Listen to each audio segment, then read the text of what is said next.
দমদমের সর্ববৃহত্তম চতুর্থতম সঙ্গীত মেলা। দক্ষিণ দমদমের প্রাক্তন পৌর প্রধান পরিষদ প্রবীর পালের উদ্যোগে ৩রা জানুয়ারি শুরু হলো দমদমের সঙ্গীত মেলা। মেলার উদ্বোধন করেন সাংসদ সৌগত রায়। সঙ্গীত মেলা চলবে ৩রা জানুয়ারি থেকে ৭ই জানুয়ারি অবধি। দমদম সেন্ট মেরিস স্কুলের মাঠে সঙ্গীত মেলা হচ্ছে। মেলার কটা দিন থাকবে তারাদের ভিড়। কে নেই সেখানে? সোনু নিগম থেকে শুরু করে থাকছেন ইমন চক্রবর্তী, শিলাজিৎ মজুমদার, ফসিলস, হৈমন্তী শুক্লা, সৌরেন্দ্র, সৌম্যজিৎ, সৌম্যলতা, সাহেব চ্যাটার্জি আরও অনেক গুণী শিল্পীদের উপস্থিত হয়ে উঠবে তারাদের মেলা। প্রবেশ অবাধ। এই মেলা শুরু দুপুর ৩টে থেকে, সঙ্গীত শুরু বিকেল ৫:৩০ থেকে। উপস্থিত থাকবেন বিধায়ক তথা মন্ত্রী ব্রাত্য বসু, সাংসদ সৌগত রায়, বিধায়ক তথা মন্ত্রী চন্দ্রিমা ভট্টাচার্য, বিধায়ক তাপস রায়, সঙ্গীত শিল্পী হৈমন্তী শুক্লা, আহ্বায়ক দক্ষিণ দমদমের প্রাক্তন পৌরপ্রধান প্রবীর পাল। দমদম বাংলা সঙ্গীত মেলায় আপনাদের সকলকে স্বাগত। আর মাইক হবে? নমস্কার। দমদম বাংলা সঙ্গীত মেলায় আপনাদের সকলকে স্বাগত। আপনারা দেখতে পাচ্ছেন এখানে আমরা সবাই উপস্থিত হয়েছি। আমাদের দমদম লোকসভার শ্রদ্ধেয় সাংসদ অধ্যাপক সৌগত রায় আছেন এবং ওই কেন্দ্রের 3 বিধায়ক আমরা এখানে আছি। আমি যেখান থেকে অনুষ্ঠান হচ্ছে তার বিধায়ক, আমার ডান পাশে আছেন উত্তর দমদমের বিধায়ক এবং রাজ্যের গুরুত্বপূর্ণ মন্ত্রী শ্রীমতী চন্দ্রিমা ভট্টাচার্য, আর আমার বাপ সৌগতদা ঠিক মা পাশে আপনারা দেখতেই পাচ্ছেন, সবাই চেনেন, বরানগরের বিধায়ক এবং রাজ্য বিধানসভার ডেপুটি চিফ হুইপ আমাদের বর্ষিয়ার নেতা শ্রী তাপস রায়। আমরা 4 জনই এখানে একটা সঙ্গীত মেলা উপলক্ষে মিলিত হয়েছি এবং এই সঙ্গীত মেলার আহ্বায়ক হচ্ছেন আমার পেছনে দাঁড়িয়েছেন দক্ষিণ দমদম পুরসভার প্রাক্তন পৌর প্রধান পরিষদ সদস্য শ্রী প্রবীর পাল।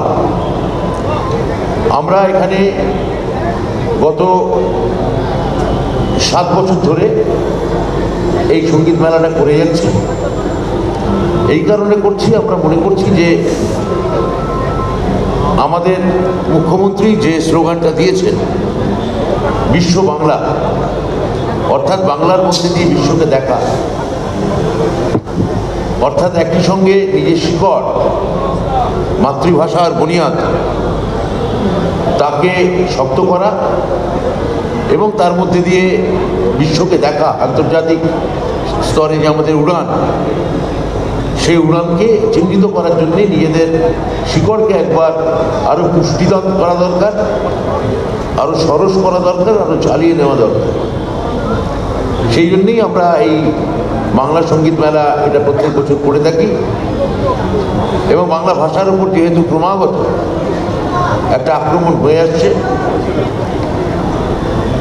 একটা 34 বছরের শাসনকালে বাংলাকে প্রায় ভুলিয়ে দেওয়ার চেষ্টাই করা হয়েছিল। এখন শুরু হয়েছে যাকে বলে একটা মনোলিথিক ডায়ালগ, হিন্দি হিন্দু হিন্দুস্তান।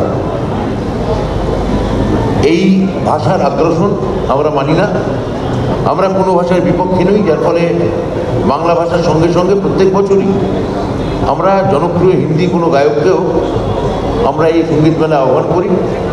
প্রচুর বিখ্যাত গায়ক এই মেলায় গিয়েছেন, এবারও গাইবেন। আপনারা ইতিমধ্যেই জানেন যে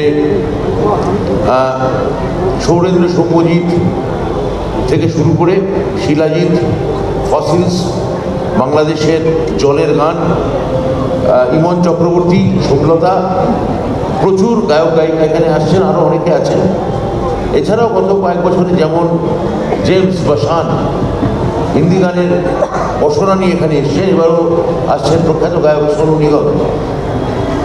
তো আমরা কোনো ভাষার বিরুদ্ধে নই, কিন্তু আমাদের মাতৃভাষাকে আমরা ভালোবাসি এবং এই ভাষার যে কোনো সাংস্কৃতিক প্রকাশকে, সাংস্কৃতিক অভিব্যক্তিকে আমরা মনে করি যে এটা আমাদের যে আমরা যার যে আমাদের মাতৃভাষা তা আসলে আমাদের পরিচয়। সেই পরিচয়কে ঝালিয়ে নেওয়ার জন্যে আমরা এখানে জড়ো হয়েছি। একটু পরেই আমরা মঞ্চে যাব, তার আগে আমরা প্রেস মিট করলাম, আমরা 5 জন এখানে আছি। আপনাদের যদি কোনো প্রশ্ন থাকে তা আপনারা এখানে করতে পারেন। অনুগ্রহ করে যদি রাজনৈতিক প্রশ্ন করেন, যেহেতু এখানে আমরা 5 জনই কম বেশি রাজনীতির সঙ্গে যুক্ত, তা একটা বা দুটোর বেশি করবেন। ধন্যবাদ। সংকল্পদের রিপোর্ট, নিউজ টুডে লাইভ।